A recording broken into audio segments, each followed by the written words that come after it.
2 years, how that has changed habits. I know it has changed personally my own habits and posture on these issues. I'm wondering, Michelle, do you see that any habits from a local perspective changing as compared to the expat one from the crisis and specifically the last year? I don't have the statistic to prove this way or that way, but just out of a sense and talking to friends who I know who actually own luxury goods, the number of people from within the Gulf who are still buying luxury goods, and we're talking high-end luxury goods, has not been affected at all. Subsequently, if you look at that they're not being affected, their mindset is not being affected, so as far as they're concerned, business as usual. It's those who have very limited income who all of a sudden have started to see that being squeezed, starting to realize, well, it's a changed image. I must say there are some benefits of this financial crisis. For me, for example, I don't have to wait in traffic anymore. It's nice to know that there's less cars roaming the streets of Dubai, and the benefit of actually having all of RTA build all of this delightful road prior to. But if you look at it in terms of the mindset in this part of the world, again, it'll be you have again the expatriate one and the local one. Even within the local one, you have again two subsets: those who were rich and are still rich, and those who were rich or well off and are not well off. For the ones who were rich and still are rich are a very small sliver, but they're influential. And for those who were well off but now are less well off, they are significant in number, but unfortunately they're like the silent majority that you always hear of but never actually hear of. That's the point. That you will not see. You will still go to the, if you go to any of the shopping centers over here, by the way, you will still see a lot of people walking in there. You will still see a lot of people going to coffee shops and drinking coffees, and that's still functioning because it's a relatively cheap product. But you will hardly see any people carrying bags from, I'm afraid to advertise companies, so I won't, but let's say... Hermes. Okay. No. Or Carrefour? The point I'm trying to say, you will see a lot more people going to, who would have gone to... Hermes are now going to Zara. All right. That's one way I'm showing my knowledge of these areas. That's one way of putting it. But on the flip side is, too, that the person who would have bought a $150,000 watch 2 years ago will now pay $300,000 for that same watch because he or she can afford it. Because that money, it's not like this money has dissipated and gone away. It's gone from one pocket to another. The only problem is that the number of people with those pockets have become smaller. So there is still there is still a demand for high-end luxury goods. Very, very rare in, say, in the States and Europe at this present time, even though that does exist, but it's very visible here. Maybe I now know what my pension plan needs to be. Buy a watch that goes from $150,000 to $300,000. You're sorted. I want to thank my panel for a very interesting and engaging conversation. Michelle Canu, Michelle Khalaf, and Jeff Brooks, thank you very, very much for your contribution and for the comments from the floor.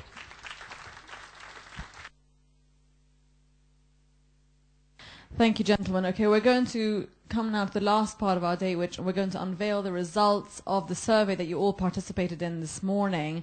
I'm going to ask Nigel Silito from Insight Discovery, who designed the survey and whose company specializes in gathering market intelligence, to come up and take us through that. Thank you, Nigel. Got everything you need? Hopefully you can all hear me.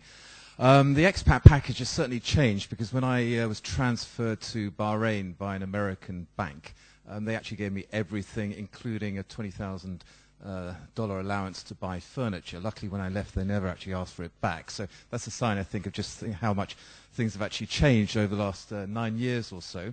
The survey was completed, I'm pleased to say, by 96% of you. So that's a stunning result. 4% of you are obviously very shy, but thank you for your participation. I think it shows the benefits of these key audience pads, because we did a study for Gulf Intelligence a couple of months back using paper questionnaires where the response was considerably lower. So I think audience keypads are definitely the way forward.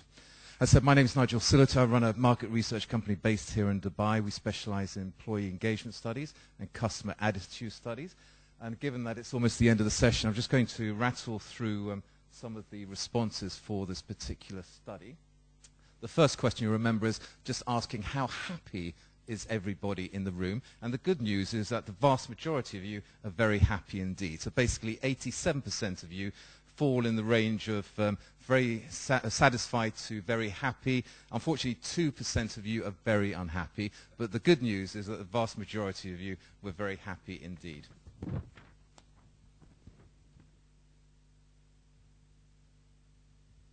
As for the sectors everyone's working in, the top three were financial services, no great surprise there. Secondly, human resources, and thirdly, consultants.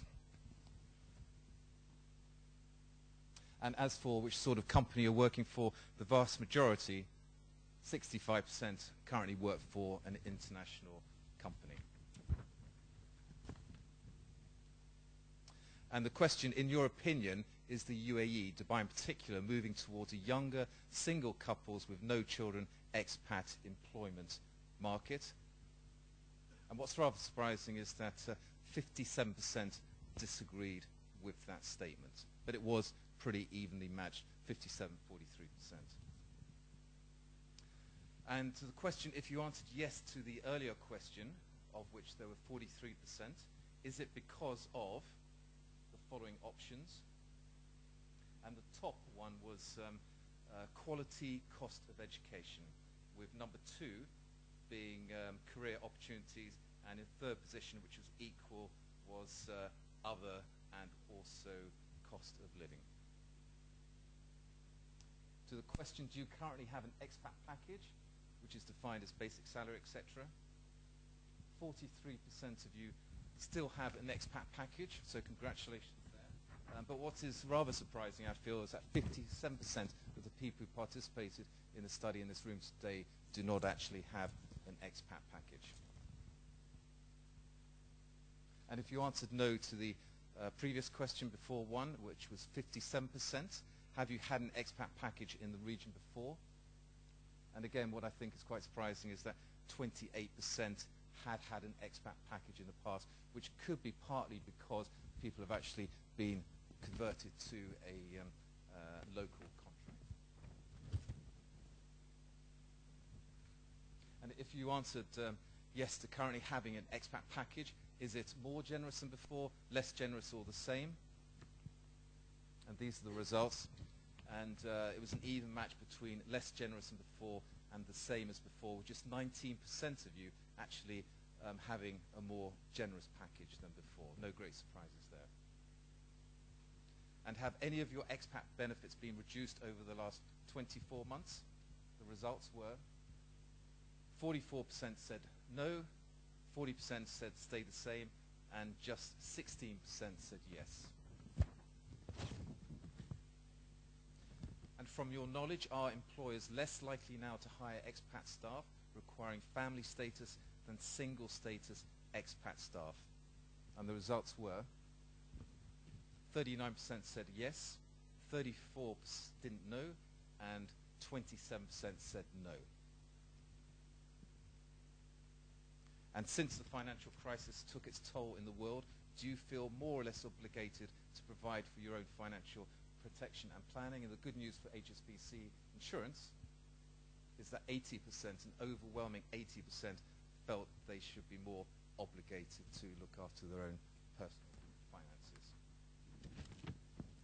And the last two questions, this is where obviously there were multiple options. Which of the following benefits does your employer currently provide?